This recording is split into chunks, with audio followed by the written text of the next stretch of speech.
P T I کا stance اب تک جو سامنے آیا ہے، کیا اس میں بڑا کنسرن ہے؟ جلد بازی کا کنسرن ہے؟ The way it is being done اس کی بات مشکل ہے، کیونکہ ظاہری بات ہے جو اسپیشلی آرمڈ فورسز سے متعلق ترمیم ہے، بہت سارے لوگوں کا خیال ہے کہ اس معاملے کو پولیٹیسائز نہیں کرنا چاہیے، جس طرح کے جنگی ماحول میں، جس طرح کے بارڈر سچویشن میں ہم ہیں۔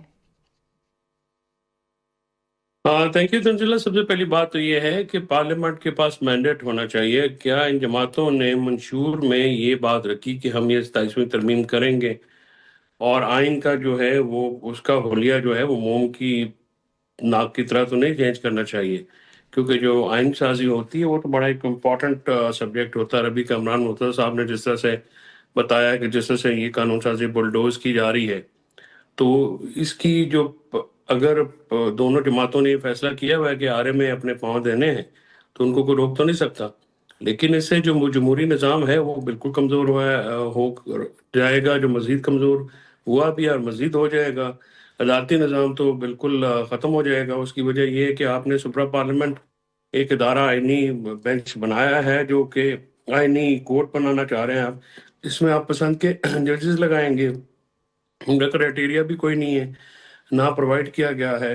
باقی یہ کہنا کہ ڈیفینس فورسز کا جو عہدہ ہے اس کو پولیٹیسائز نہ کیا جائے، تو پورا کانسٹیٹیوشن پولیٹیسائز ڈاکیومنٹ ہی ہوتا ہے. اور میں اس دلیل کا بالکل قائل نہیں ہوں کہ آپ جو ہے طاقتور اداروں کے سربراہان کو لگانے کے لیے آپ بحث بھی نہ کریں. اگر اتنا ہی آپ نے زبان بندی کرنی ہے ہماری، تو پھر جو مرضی کریں. دیکھیے، عوام کا پیسہ ہے، عوام کے ٹیکسز ہیں اور عوام کے ادارے ہیں. بالکل ٹھیک وہاں بات پہ آپ جو بھی اپوائنٹمنٹ کریں گے، سب سے پہلی بات یہ ہے کہ جب بھی جو نون لیگ کہہ رہی ہے کہ جی، اور آپ نے بھی اپنے ابتدائی میں کہا، وہ کیا نئی جہتے ہیں جس کے لیے آپ کو ایوب خان کا آفس ریسٹور کرنا پڑا؟ بتائیے نا کہ نئی جہتے تو وار فیئر میں ایک نئی معاملات ہیں، اور کسی طور پہ بھی ہم بڑی تاریخی چیف آف بحث آرمی میں اسٹاف الجھ کا جائیں جو گے. میرا عہدہ ہے خیال وہ ہے کہ کمزور عہدہ نہیں میرا ہے خیال ہے ایوب پاکستان. خان صاحب کا کمپیرزن نہیں بنے گا اس آج کے ماحول میں، اور بیکاز وہ یہ تو رول بالکل کر رہے بنے تھے نا. گا، ہی واز بالکل بنے گا، ہی اور واز اے وہی رولر. کا ایک کمپیریزن ہے. کیونکہ no, it was in before 1973 constitution Pakistan میں سی این سی کا عہدہ تھا، اور chief of defence forces equivalent to that, اور فیلڈ مارشل بھی صرف وہی تھے، اور اس کے بعد عاصم منیر صاحب ہیں، اس کے بیچ میں کوئی بھی نہیں تھا. سو اٹس ناٹ اباؤٹ کہ آپ یہ کہیں کہ ان کا بنتا ہے یا نہیں بنتا، 100% بنتا ہے. دوسری بات یہ ہے کہ وار فیئر میں چینج آئی ہے، اور میں یہ سمجھتا ہوں کہ اس آفس جو چیف آف آرمی اسٹاف کا جو آفس آلریڈی ایگزسٹ کرتا ہے، وہ کسی طور پہ بھی کمزور آفس نہیں ہے. وہ بہت تگڑا آفس تھا، اور ہماری فوج نے اس میں کوئی شک کی بات نہیں ہے کہ بہت ایک جنگوں میں جیت حاصل کی ہے، اور بہادری سے اپنا جو ہے ٹھیک. وہ فرض نبھایا ہے.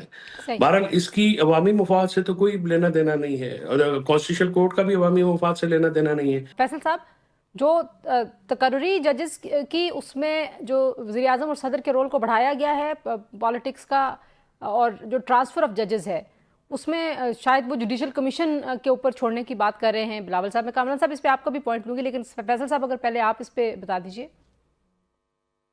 دیکھیے، پہلی بات تو یہ ہے کہ ججز کی ٹرانسفر کو اتنی زیادہ ترمیم کرنے کی کیا ضرورت محسوس ہوئی تھی؟ وہاں پہ تو کوئی ایسی ضرورت تو محفوظ ہے نہیں، اور یہ عوامی مفاد کا معاملہ نہیں ہے. اور اگر آپ کو ایک طاقتور جوڈیشری چاہیے تو وہ جوڈیشری تو اسی صورت میں ممکن ہو سکتی ہے نہیں جب آپ کے ججز آزادانہ طور پہ کام کر سکیں.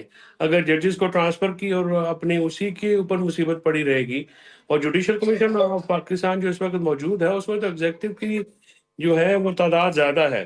جی. اور میں زاہد خان صاحب کی بات پہ تھوڑا حیران ہوا ہوں، یہ بہت سینئر کارکن ہیں، تو یہ کہنا کہ منشور میں یہ بات نہ ہو اور آپ آئین بدل دیں، یہ تو مذاق کی بات ہے، انفارچونیٹ بات ہے. لیکن ہیون سیڈ سو، جو ججز کی ٹرانسفر آپ جوڈیشل کمیشن کو دے رہے ہیں، تو پھر جوڈیشل کمیشن جو ججز ہیں وہ تو پھر ہمیشہ دباؤ میں رہیں گے کہ ایگزیکٹو کے خلاف فیصلہ کریں گے، ان کے بندے آ کے آپ کو چینج کر دیں گے.